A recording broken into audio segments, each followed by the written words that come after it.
Dans l'actu qui sont émeutes, traqués, appel. Un millier de forces de sécurité supplémentaires et un pont aérien de ravitaillement vers la Nouvelle-Calédonie. Les émeutes y ont fait au moins 5 morts, 2 gendarmes et 3 jeunes Kanaks. 350 enquêteurs mobilisés pour traquer le commando meurtrier du fourgon pénitentiaire. Les surveillants mobilisés continuent à réclamer la baisse des extractions de détenus au profit des vidéoconférences. Et puis la cour d'appel de Paris confirme le non-lieu pour les gendarmes dans l'affaire Adama Traoré. La famille annonce un pourvoi en cassation. Les vraies voix Sud Radio. Situation toujours très tendue en Nouvelle-Calédonie. Un deuxième gendarme est mort suite au tir accidentel d'un collègue. 3 jeunes Kanaks ont également perdu la vie, tués semble-t-il par des particuliers. Après 3 nuits d'émeutes, difficile de s'alimenter, de dormir, bref, de vivre, raconte Jean-Luc qui vit près du centre-ville de Nouméa. C'est particulier. On n'a plus de liberté comme avant. On fait attention à tout. Ils ont pillé les magasins, bien sûr. Et on est obligé de courir pour acheter un bout de pain. Et bon, le climat n'est pas normal.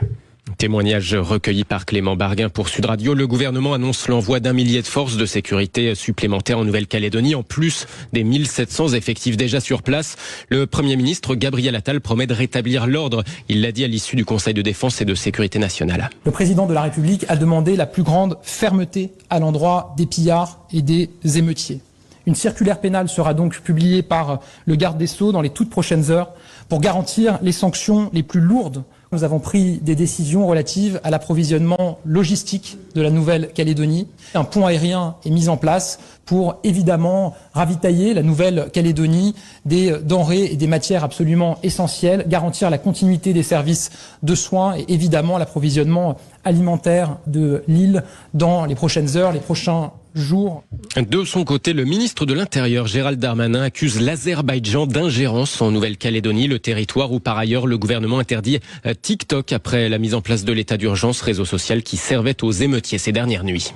Et puis le deuxième mot, traque, 350 enquêteurs sont mobilisés pour tenter de retrouver les membres du commando meurtrier. Commando qui a attaqué un fourgon pénitentiaire avant-hier pour permettre l'évasion d'un délinquant multirécidiviste. 2 agents pénitentiaires abattus. L'effroi, la consternation ne retombe pas dans la profession.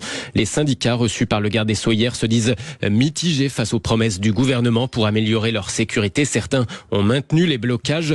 Il faut surtout limiter les extractions de détenus pour privilégier les visioconférences avec les magistrats, estime notamment Catherine Forzy, la secrétaire Force ouvrière justice à la prison des Baumettes à Marseille. Déjà qu'ils aient des véhicules mieux adaptés et blindés surtout, que les magistrats arrêtent de les convoquer pour un oui, pour un non. Des fois c'est pour rien, c'est pour leur poser une question. La visioconférence, elle existe. Ils s'en servent à quel moment? Jamais. Ils peuvent se déplacer aussi pour venir leur poser une question. La police le fait, pourquoi ils le feraient pas eux? Je pense que ça ferait moins de va-et-vient aussi. Trop de risques alors qu'on aurait les moyens de faire autrement. C'est comme les sorties pour les escortes médicales, où le médical nous dit c'est tout des urgences. Un mal de gorge c'est une urgence, donc il faut les sortir. Mais ils ont tous des téléphones, donc ils disent quand ils sortent ou pas. Des commandos, il peut y en avoir de partout aujourd'hui.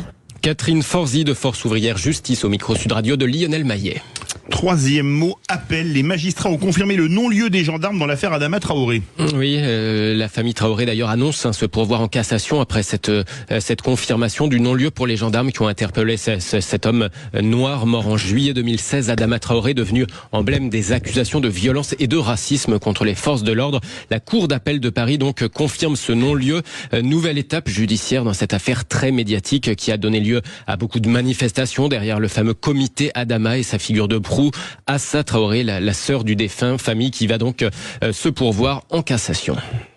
Et puis on passe au rolling des européennes. Liste Glucksmann talonne de nouveau Valérie Ayé. 14,5% pour la liste PS Place Publique désormais dans les estimations, les intentions de vote. 14,5%, plus que 2 points donc derrière la liste Renaissance de Valérie Ayé à 16,5%. Jordan Bardella du RN reste premier à 32%. Toutes les autres listes sont à retrouver sur sudradio.fr. Le rolling IFOP fiducial pour Sud Radio, LCI et Le Figaro y est mis à jour tous les jours à 17h.